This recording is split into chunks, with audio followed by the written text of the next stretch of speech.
we are live. We're live. All right, we're going to be spitballing about the Warner Brothers Discovery strategy, which we are both fans of. Yeah. So it's going to be fun. Stay tuned. Coming up.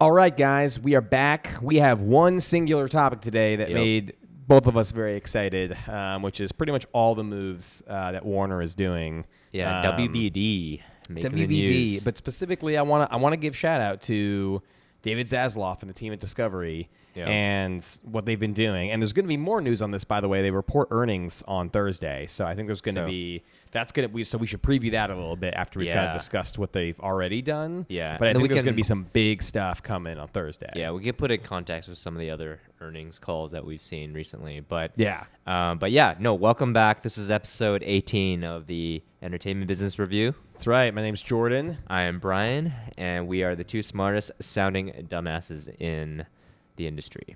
That's right.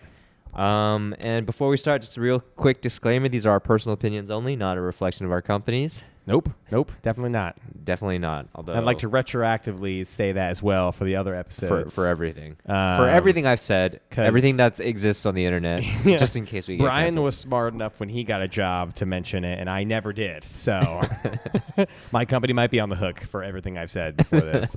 Yeah, because all four of the people listening to us are going to start insider trading on everything that we say. My boss is going to slap me. He was like, hey, those 5 views, I'm one sorry. of them was me, bitch. One of them was my boss's boss's boss. So maybe someday. Yeah. All right. Well, let's talk about get into it. Should we talk about the most juicy one first? Okay, you go. Which I was very excited about. So Warner Media has again pissed off Hollywood to a certain extent. I think a less smaller portion of Hollywood. Yeah. They just shake it up. In that, they have canceled. It was announced today. They've canceled the Batgirl movie, and there was like a kids Scooby-Doo movie. Yeah. But the big one, I don't know where the Scooby-Doo one was in production. Whoa, hold the phone up. A kids Scooby-Doo movie was canceled? Yes. That's the bigger news. Yeah, that is kind of crazy to me. I don't understand what was the reason behind that one. Yeah. But the Batgirl movie I know was done. Well, not done. Like they had, I think it was all filmed. Yeah. So they're now into post. Yeah. And Warner Brothers just canceled it. Yeah. And part of the overall strategy, I think, is from the company is their crazy thought. They're actually trying to make money, which means reducing costs. Crazy thought to think about. But so they're trying to reduce costs, which means they're actually evaluating all the content that Warner Media was greenlighting even before. They're kind of retroactively evaluating, which I'm sure most of the creative execs at Warner Brothers are like, what are you doing? We got the green light before. And Zaslav's coming in and be like, I don't give a crap. Defend again. Yeah. And a lot of them are failing, including Batgirl, which I think is the total. Well, I don't know because I looked at previews. It looked not appealing. It didn't look good, and I think the argument could be made in that why wouldn't they just finish it and then release it on HBO Max? Is there any value to that? I think, it probably would have cost. They're definitely not putting it in theaters. I don't think that was ever the plan. Mm-hmm. The general strategy and the reason why they did this, I think, was that Zaslav basically came in and said all these movies that have budgets that are close to theatrical but not quite, that are going onto HBO Max, are just not making money. There's just no financial basis for these type of movies.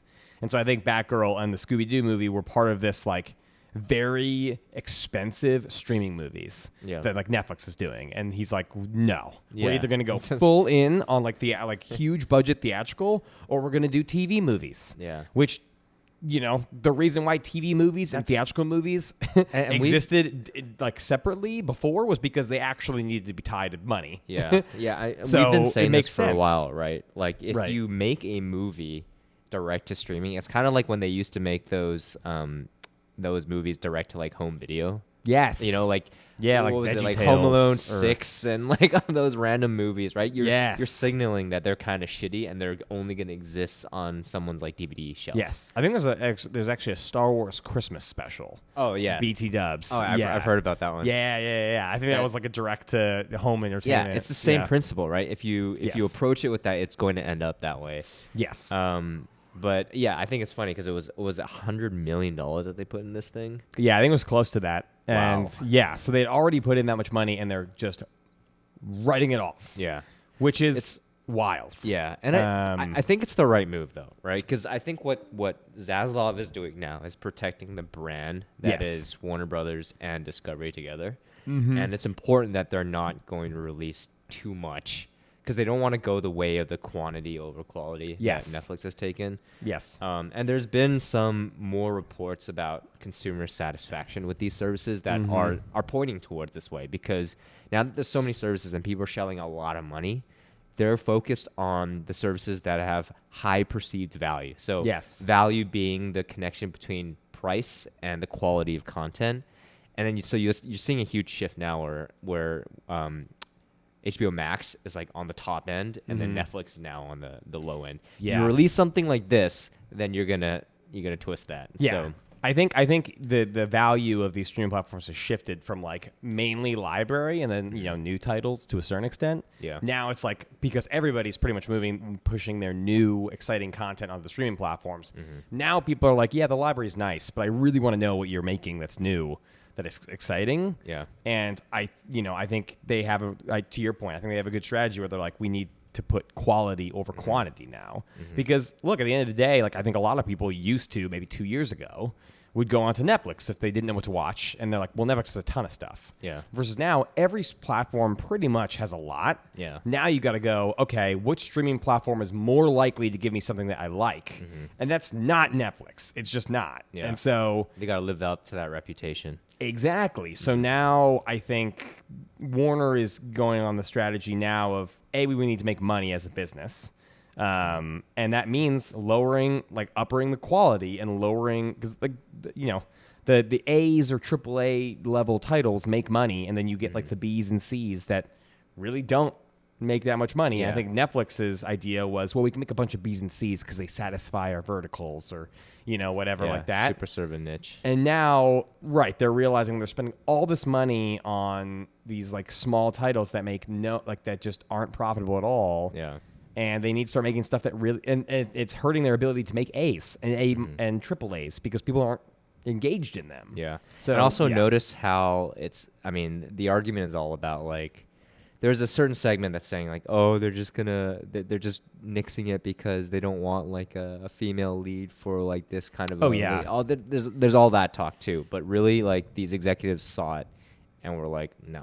Yeah, and also, by the way, that's like that argument is ridiculous because Hollywood is absolutely on the woke end of things. Yeah, like they're never going to cancel something because it's too woke. That's not Hollywood. Hollywood defines woke. Like if that's like a term we want to use, like Hollywood is at the forefront of woke. So if there's a cancellation of something like that, it's not because Hollywood dictated it. It's because the executives were like, what makes money? Which, a lot of the times woke stuff doesn't make money if you push that too hard. Yeah. So, like... It's got to be a good story at the end of the day. It's got to be a good story. And so, I mean, Batgirl as a proof of concept, like, first of all, I'm me, I've always been... I hated when they just make women into superheroes that were originally... Artificially insert... Yes, instead of making just a cool woman superhero or a one good woman character that's unique and original, they're just like, well, this guy's character works, so let's just fit her into that. It's like, there's a reason he's a guy. Like, there's a reason the hero's a guy. Like, make a good woman character that fits into the female perspective. Like, so, they could have done it well, but, It is a shame. We'll never get to see what it is. I know. I mean, it's almost Maybe we should start a petition, bring back the Batgirl just to see how bad it is. I'm sure if we wanted that perspective, we could just go onto the CW and watch the crappy like CW Batgirl show that they pushed. By the way, I think I'm gonna look this up. How many seasons did that Batgirl on CW? like how many seasons do they have? Because it never had good ratings, and the CW was like, well, it's good for women, and they just kept pushing it, and it would make no money. Like the ratings went down. It was like it was they don't just care on about brand. money. It was on brand for the CW, so I think that's just why they kept pushing it. But it was never good. No, I think they were just like, I think the CW was just leaning on Riverdale. Riverdale was like blowing up. And so Although Riverdale was pretty good. I remember I watched like the first couple episodes of Riverdale because I really like the Archie comics. Like I read a lot of them when I was a kid. Yeah. And I watched it like an airplane. I'm like, this is kind of weird because like it was like kind of creepy and murder mystery-ish, which I'm like, that's not what the Archie comics were. But like I didn't hate it. It's YA. I don't know. YA. YA. But let's go back to the WBD business strategy. So I think some of the other news that just came out was they're combining the entire ad sales team together, which makes Discovery and Warner. Which makes sense because why would you have two redundant teams doing the same thing? They're basically just selling ads. Yep. And for the services. And they have more leverage like over to the advertising market, and they'd obviously avoid any inefficiencies and they can capture any synergies, right? They could fire people who do the same job. But I think it's smart. Yeah, I think it's smart that they're putting a lot of the Discovery folks at the top there too, just because they're more experienced in that space, right? Because a lot of their shows had that kind of like TV networky feel, right? So they and international, and they're international too, way more international. So I mean, it's all to the same kind of vibe that they're taking a very strategic approach to this integration, and those are things that Wall Street should be bullish on. Yeah, I agree. How do you feel about? So I've heard just like rumors that, well, not rumors because I think it's pretty established that like the corporate hierarchy at Warner Media was very like.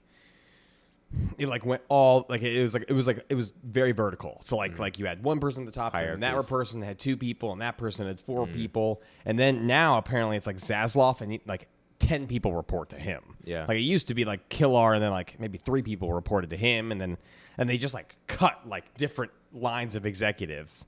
How do you feel about how do you feel about that?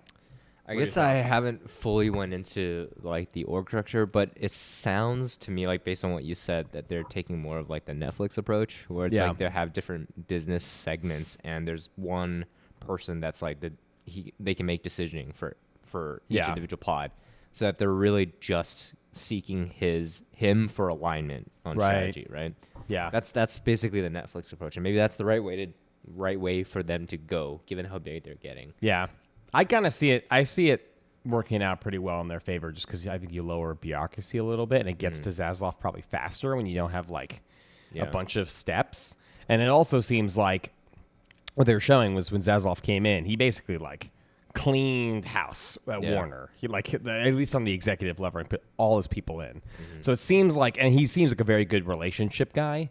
So it seems like probably a lot of the people that are like his, commanders, if you will, like are very much like aligned with his vision. Like he's picked them because like he agrees with how they think and they agree with how he thinks. And so like all these minor decisions, I think, ultimately go up to him because he's picked people that think like he does. That's why I credit him a lot with this, because I think this is a very distinct and unprecedented leadership style for Hollywood. Yeah. And that always is at the top. Like that always stops at the top, starts at the top. And so I think he's starting to become the new Bob Iger with a little bit more hair on his chest. I'm going to be honest. Yeah. He's taking names. I don't know. We'll does see. He does have a good lot of time content relationships, but we'll see. We'll see if he has the same level of like people who profoundly love him as a leader type. Yeah, we'll see. I mean, I've heard he's very friendly and a lot of people like him, and he does come from a Bob Iger-esque like background where he was very involved with talent like early in his career. Yeah. Wasn't there some news about Alan Horn? Yes. Ooh, thank you for reminding me of that. Yes. I was like, wait a second. I remember that. That was a huge deal too. That was huge. So in case you guys don't know, although whoever's listening probably knows, so Alan Horn's big time executive, been in the industry forever. I think his biggest accomplishment is Harry Potter. He basically made that a reality. Yep. That was when he was at Warner. And he was I don't know if he was like the head of all motion picture at that time. He was very high up there, and he was basically executive producing, responsible for like making sure that franchise translated well from book to screen, and they did it perfectly. And like he's got a lot of good credits in his name, and he was basically running Disney up until creatively until I don't know, basically after Iger basically after Iger left, completely stepped out. Yeah. And then I don't know if he dipped or like somebody was kind of pushed him out. I don't really know. He's in a consulting role now at WBD, yeah, which makes it sound like he probably dipped on his own accord, but he's coming back because they're like, you know what, we could pay you a lot of money and you could just help out a little bit. Right. Yeah. Honestly, I think that's probably what it is. Yeah, it's a vote of confidence for WBD it's also a good sign that Zaslav himself is able to admit that he's not as well versed in the film business, right? And they're willing to reach out to get more experienced folks to help them. And I think that's a good trait to have 100% as a leader and for the company. So, and also just like to give you guys also perspective on this, because I'm looking at his Wikipedia right now. He oversaw A Few Good Men, The Green Mile, which is an amazing movie. When Harry Met Sally, Seinfeld, and he also oversaw the Dark Knight trilogy. Like, dude, wow, he's crushed it. Like Harry Potter and Dark Knight. Are you kidding me? He might be part of the reason. Are you kidding me? Seinfeld's right. He helped start Castle Rock. So that was kind of big. So he's a legend in the industry, and I think it is a good vote of confidence. Yeah. So these are all positive things for the company. I think so. Their results are coming out soon, right? Later this week. Yeah. So yes. So So now the results are coming out on Thursday. I heard some rumors. I saw a tweet. I wish I had it. I wish I took a picture of it so I had it. But there was a tweet that basically, I think one of the things that they said was that they're actually thinking about folding HBO Max actually into Discovery, which I did not think was going to happen. Oh, we all thought it was the other way. Yeah, I thought it was going to be the other way, and they were going to have basically HBO Max as like one of the tabs on Discovery, which is intriguing. Ooh. If that happened, that would be such a power move. I'm curious. Yeah, I'm curious. I don't know. Like the HBO Max is a very good name. Like everybody hears HBO, they think good television. So I like to get rid of that brand name and just to put it under the umbrella of Discovery. I don't know. I we'll see what they say on Thursday. Yeah. I don't know. I'm not saying necessarily saying it's a bad move, but I don't know if it's necessarily a good move to like put the HBO. That one's tough. Because there's precedent. There's precedent in doing that. In basically having a premium brand under a larger umbrella. Right. Which is what HBO used to be. I mean, it used to be cable, and you have to get HBO on top of cable. Exactly, because it has like that add-on premium. Right, it's like we're better than TV. We're not TV. We're HBO. Yeah, you got to shell out a bit more for the premium shit. Yep. And I say that because Paramount Plus is basically putting like Showtime, which is kind of like an HBO equivalent, as under that umbrella. Yeah, it is. Right? Yeah, it's meant to be. I think maybe if they did that, I don't know if that's a good idea, but it feels like HBO is the leader right now, that they should keep that as the base. But which app has a better interface, which is better for integration? I don't know. I've never tried Discovery Plus.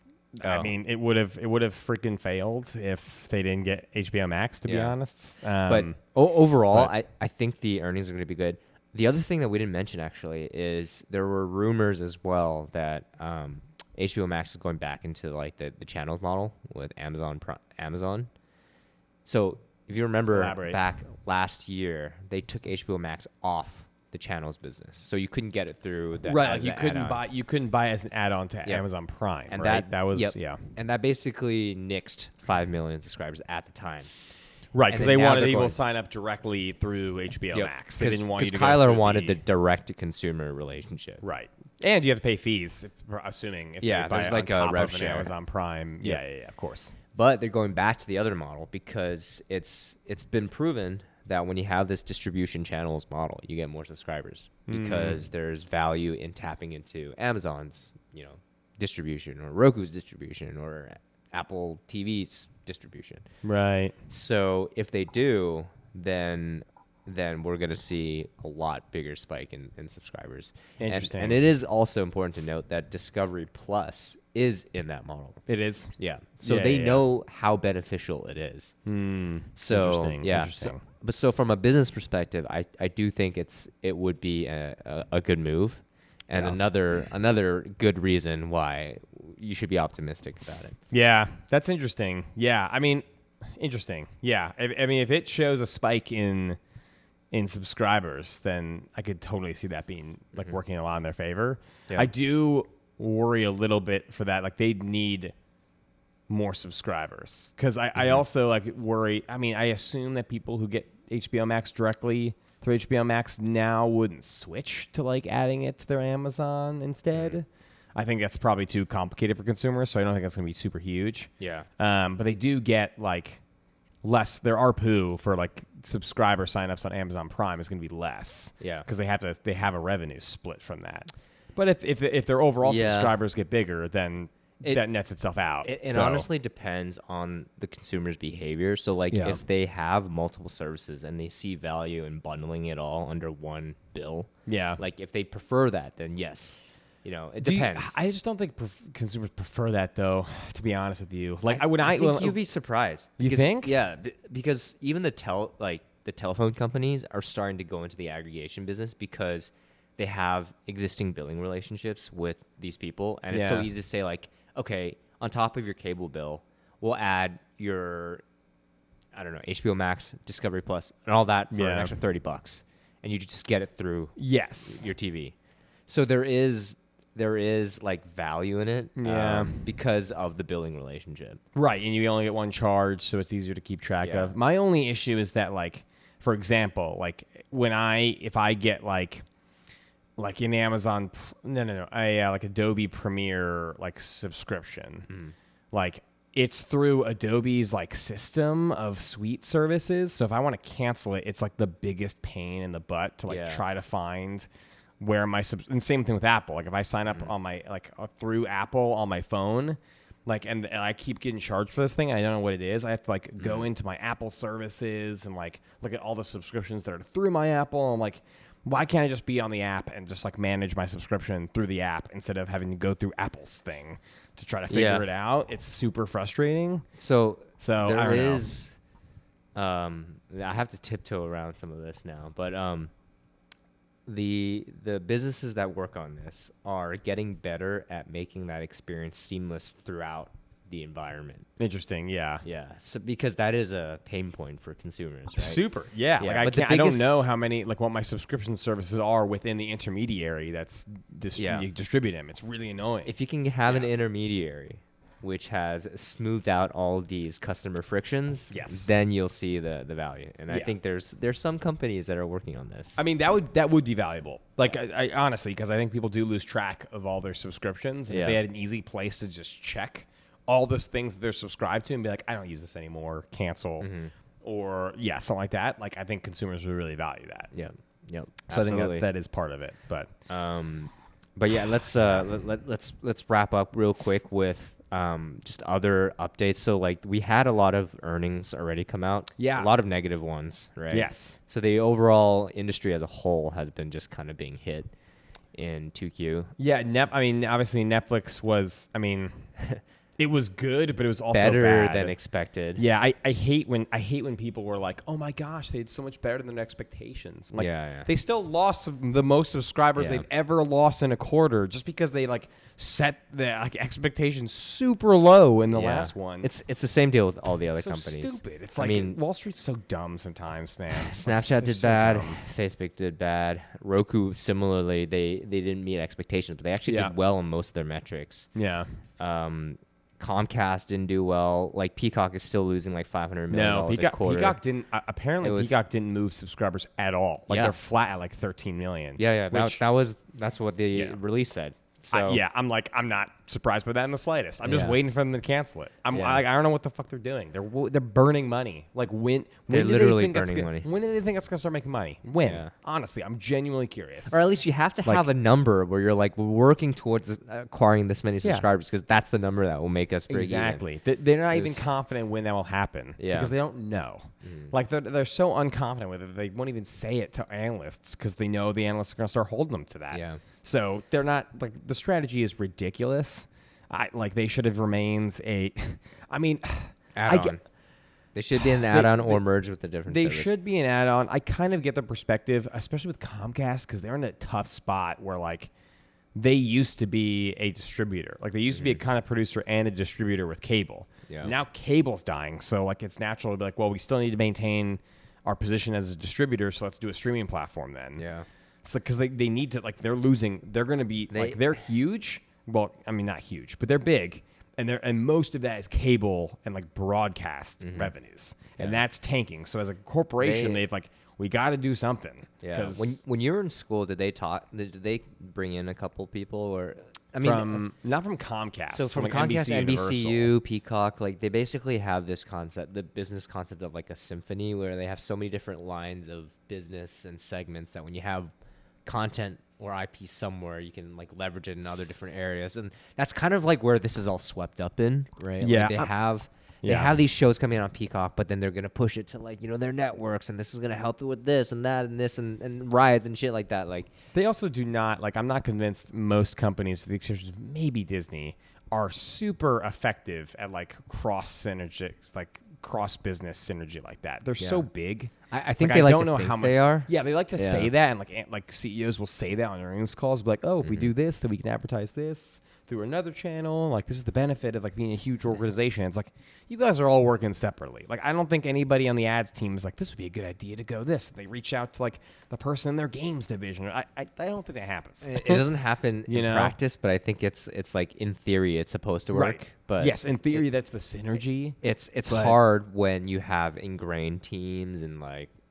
teams working in silos and there's like confidential walls and all that. It's just hard. It's hard. Like I mean, I don't know. There's been very little times where I've seen like real synergy that I'm like, that's great. I mean, like Disney and ESPN have like sometimes had moments, and then like one of the best synergy moments I've ever seen a company do was CNN doing a report on the political goings of Westeros during like the last season of Game of Thrones. It was like the most incredible thing. Whoa, when was it? Have you not seen this? I'll show you after the pod. It's amazing, dude. It's like Jake Tapper being like, let's talk about like the politics of Westeros. All right, so here we are, and they go through this whole thing of being like, yeah, so apparently Jon Snow was dead, but he was actually turned back alive. So now he's the leader of the North Wall. But he's going, and they're talking about the politics of Westeros like it's like real politics. Yeah. And then at the end of the clip, I'm pretty sure like what is it? One of the older guys, I don't know what the anchor's name is, comes like, what the fuck are you guys talking about?